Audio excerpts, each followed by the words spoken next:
Hai teman Doksin, welcome back to Doksin Daily Channel. Pertama, Doksin meminta maaf karena sudah lama sekali tidak posting video. Dan hari ini Doksin mau sharing tentang suatu kondisi yang kerap kali bikin parents itu panik. Ya benar, yaitu demam. Dan kondisi ini merupakan suatu masalah kesehatan yang paling banyak di-request oleh teman Doksin ketika Doksin bikin polling beberapa waktu yang lalu. Nah, hari ini kita akan bahas tentang apa sih sebenarnya itu demam, apa penyebabnya, dan apa yang boleh dan tidak boleh mom melakukan kepada anak ketika anak demam. Let's check it out.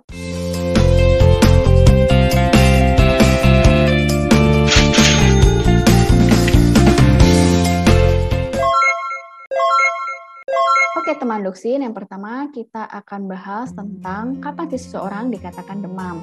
Tapi sebelum itu, yuk kita cari tahu sebenarnya suhu normal manusia itu berapa sih? Nah, suhu normal manusia itu berada pada rentang tertentu. Jadi 36 sampai 37 derajat Celcius merupakan suhu yang dianggap normal untuk manusia. Nah, suhu ini tentu saja berbeda-beda, dipengaruhi oleh usia, dipengaruhi oleh jenis kelamin, juga oleh kondisi hormonal tertentu yang menyebabkan kadang suhu lebih tinggi, tetapi pada umumnya 36-37 derajat merupakan suhu yang normal. Nah, ketika suhu melebihi itu dan dikatakan kalau di atas 37,5 derajat Celcius itu sudah disebut demam. Nah, untuk anak-anak mungkin sedikit berbeda, tapi pada umumnya 37,5 derajat ke atas itu sudah dikatakan demam. Nah, apa sih yang menyebabkan anak demam? Nah, menyebabkan anak demam itu bermacam-macam. Nah, yang pertama kita mau ngomongin dulu tentang infeksi. Nah, infeksi ini juga penyebabnya macam-macam ya teman Doksin. Infeksi itu bisa karena virus, karena bakteri, juga bisa karena parasit. Nah, infeksi karena virus itu contohnya demam berdarah, influenza, kemudian virus corona kemarin itu virus. Kalau yang bakteri itu bisa karena infeksi saluran kencing, kemudian pneumonia itu juga bisa disebabkan oleh bakteri. Nah, kemudian selain infeksi, penyebab demam yang biasa pada anak adalah imunisasi. Nah, imunisasi tertentu contohnya dan terutama adalah imunisasi DPT itu menyebabkan demam. Makanya biasanya kalau anak habis imunisasi DPT di puskesmas, itu ketika pulang dibawakan obat. Nah, obat biasanya itu adalah obat penurun panas, jaga-jaga kalau setelah imunisasi anak demam. Tapi memang tidak semua anak kemudian demam setelah diimunisasi. Tetapi ketika demam itu merupakan hal yang wajar karena imunisasi DPT biasanya menyebabkan demam dan biasanya akan hilang dalam beberapa hari. Nah, penyebab ketiga yang menyebabkan anak demam adalah tumbuh gigi gitu. Tapi biasanya demam ini nggak tinggi. Nah, teman Doksin bisa lihat kalau misalkan anak demam disertai kemudian kelihatannya itu ada tumbuh gigi, nah itu bisa saja demamnya dari sana. Jadi parents nggak perlu khawatir. Berikutnya, nah, sengatan matahari ternyata juga bisa menyebabkan anak demam loh. Nah, ini kondisinya disebut sebagai sunburn. Terlalu lama berada di bawah matahari itu juga bisa menyebabkan anak demam. Makanya hati-hati juga kalau ternyata anak itu demam setelah lama bermain di luar, apalagi misalkan main layangan. Tapi saya nggak tahu apakah zaman sekarang masih ada anak main layangan kayak gitu. Tapi kalau main di luar lama, kena panas matahari, nah bisa aja demamnya karena sengatan matahari. Nah biasanya itu juga bukan suatu hal yang patut dikhawatirkan karena dengan berteduh, minum air yang cukup itu biasanya akan hilang sendiri. Nah, berikutnya penyebab anak demam adalah keracunan makanan. Nah, keracunan makanan ini biasanya menyebabkan muntah-muntah, diare seperti itu yang ujung-ujungnya menyebabkan dehidrasi. Dehidrasi ini sendiri juga bisa menyebabkan demam. Nah, dan juga sebaliknya, kondisi demam yang tinggi ini juga menyebabkan dehidrasi karena ketika seorang anak juga bahkan seorang dewasa itu mengalami demam, maka cairan di dalam tubuhnya itu cepat sekali menguap sehingga kebutuhan cairannya itu lebih banyak. Dan makanya ketika seseorang dehidrasi, apalagi anak-anak, itu bisa menyebabkan demam juga. Nah, tadi adalah sebab-sebab demam. Nah, sekarang kita ke bagian berikutnya, yaitu apa sih yang boleh dilakukan saat anak demam. Yang pertama, yang parents, teman Doksin di sini bisa sediakan adalah obat penurun panas. Nah, ada dua jenis obat penurun panas yang dijual bebas yang bisa disediakan di rumah untuk pertolongan pertama saat anak demam. Obat yang pertama adalah paracetamol dan obat yang kedua adalah ibuprofen. Nah, pemberiannya tentu saja mengikuti dosis yang ada di label. Nah, dokter sarankan tidak memberikan lebih dari itu karena itu memang dosis yang dianjurkan untuk parents bisa berikan di rumah sehari-hari.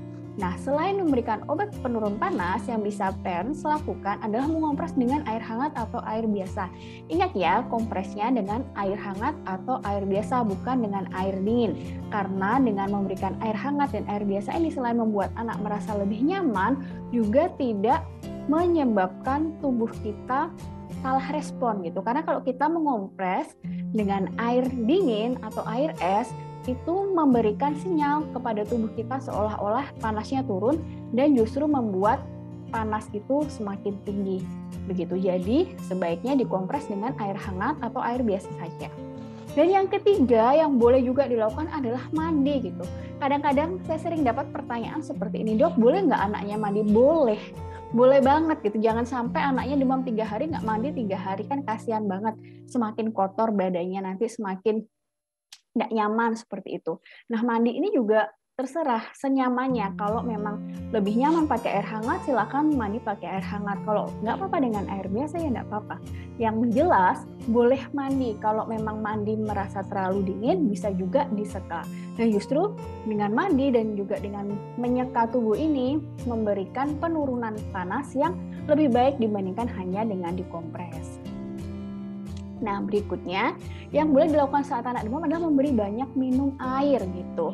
Jadi tadi kan salah satu penyebab dari demam itu kan dehidrasi. Dan memang ketika tubuh kita demam itu pengeluaran cairan itu lebih banyak. Jadi kebutuhan cairan seseorang, terutama anak-anak ketika demam itu meningkat.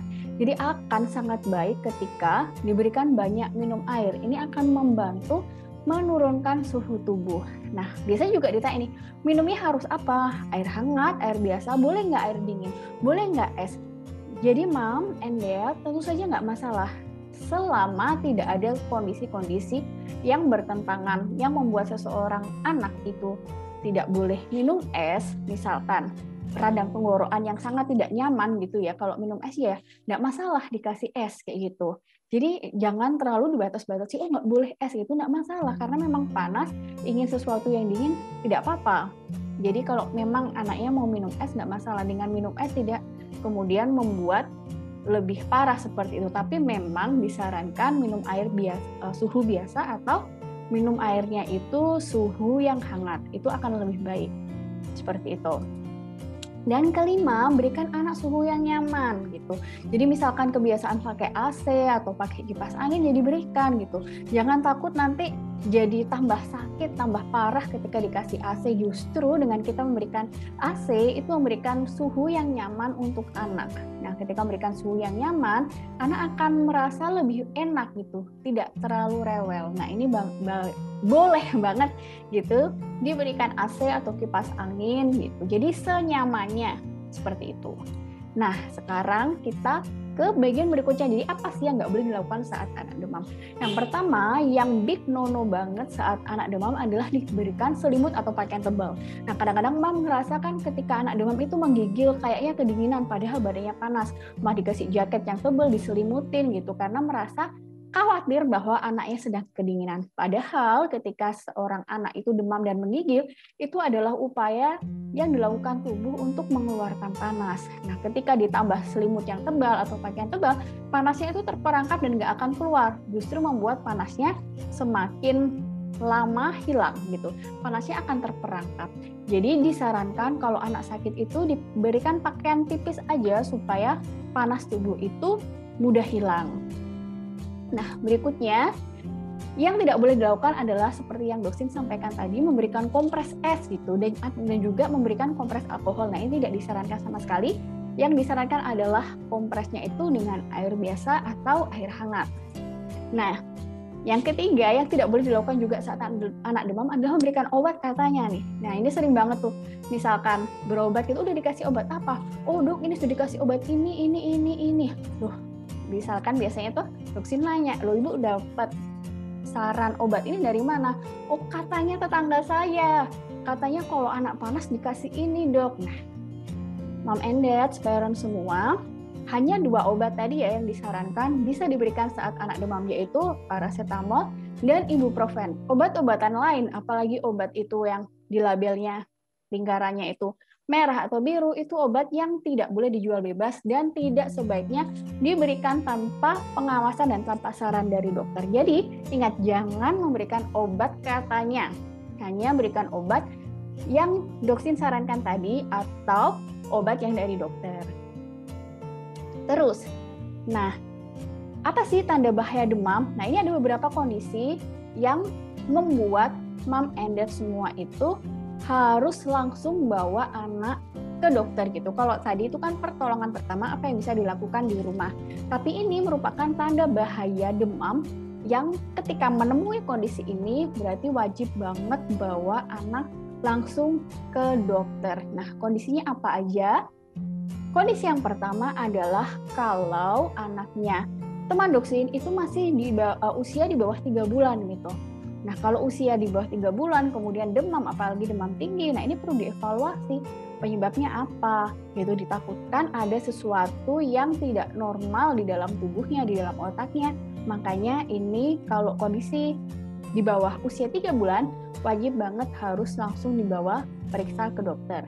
Nah, kondisi berikutnya apa? Kondisi berikutnya adalah ketika demam tinggi, kemudian disertai dengan anak rewel. Rewelnya itu rewel yang tidak wajar gitu, merasa seperti sangat tidak nyaman. Rewel sekali, kemudian kalau bahkan di sebaliknya ya, ekstrem sebaliknya, tidak rewel tapi lemas. Nggak mau makan, nggak mau minum ASI, gitu, lemas, kemudian matanya sayu, kayak mengantuk terus. Nah, ini juga merupakan tanda bahaya yang membuat mom and dad semua, teman-teman dokter semua harus langsung bawa anak ke dokter. Nah, kondisi berikutnya adalah demam tinggi lebih dari 3 hari. Nah, kalau demam tinggi lebih dari 3 hari ini merupakan suatu tanda alert nih. Harus dicari tahu penyebabnya apa. Nah, kalau lebih dari 3 hari ini mungkin dokter akan menyarankan pemeriksaan laboratorium seperti pemeriksaan darah, atau kalau disertai batuk mungkin juga disertai pemeriksaan yang lain, mungkin pemeriksaan urin dan juga foto ronsen.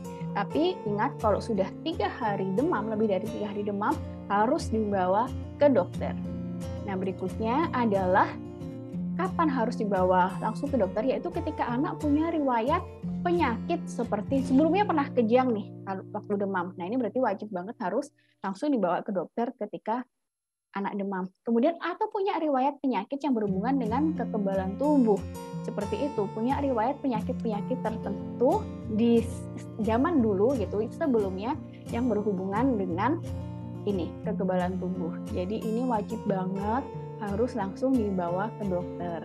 Nah, kondisi berikutnya adalah demam tinggi dan disertai dengan sakit kepala hebat, ada bercak-bercak di kulit, kayak gitu. Kita nggak mungkin mom and dad akan kesulitan mengidentifikasi ini sebenarnya bercaknya itu karena demam berdarah atau karena gatal di gigit nyamuk misalkan seperti itu, atau gatal yang mana. Nah, sebaiknya dibawa ke dokter untuk dipastikan penyebabnya gitu.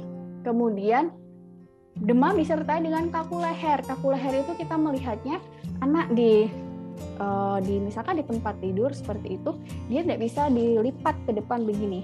Jadi lehernya kaku. Nah, ini merupakan tanda-tanda bahaya yang harus segera dibawa ke dokter. Kemudian disertai dengan kejang. Nah, ini wajib banget ya. Ketika kejang sudah berhenti, dibawa ke dokter. Nah, penanganan anak ketika kejang ada di video doksin yang sebelumnya, bisa dicek. Terus juga demam disertai muntah-muntah hebat yang nggak berhenti-berhenti. Nah, ini wajib banget juga langsung dibawa. Kemudian sakit perut, kelemahan otot, demam tinggi, tiba-tiba kakinya lemas, tangannya lemas, nggak bisa bergerak, seperti itu. Nah, ini wajib juga dibawa ke dokter. Kemudian kesulitan bernapas, sesak, kemudian rewel terus-menerus, irritable seperti itu, dan disertai dengan nyeri kencing. Nah, ini adalah kondisi-kondisi yang harus parents, teman doksin semua ketahui. Kalau kondisi ini terjadi, berarti nggak boleh ditunggu lagi, nggak boleh ditunggu sampai 3 hari dulu minum obat baru dibawa ke dokter. Ini merupakan kondisi mendesak yang membuat mom and dad, teman doksin semua harus segera bawa anak ke dokter untuk dicari tahu penyebabnya dan mendapatkan pertolongan. Oke, teman Doksin, tadi adalah hal-hal yang bisa Doksin sampaikan mengenai demam, apa aja penyebabnya, dan bagaimana apa yang bisa dan tidak bisa melakukan di rumah. Nah, semoga apa yang Doksin sampaikan membantu. Dan bagi yang belum subscribe, jangan lupa subscribe, jangan lupa dipencet like dan juga tombol loncengnya supaya dapat notifikasi ketika ada video baru. Oke, thank you so much. Bye-bye.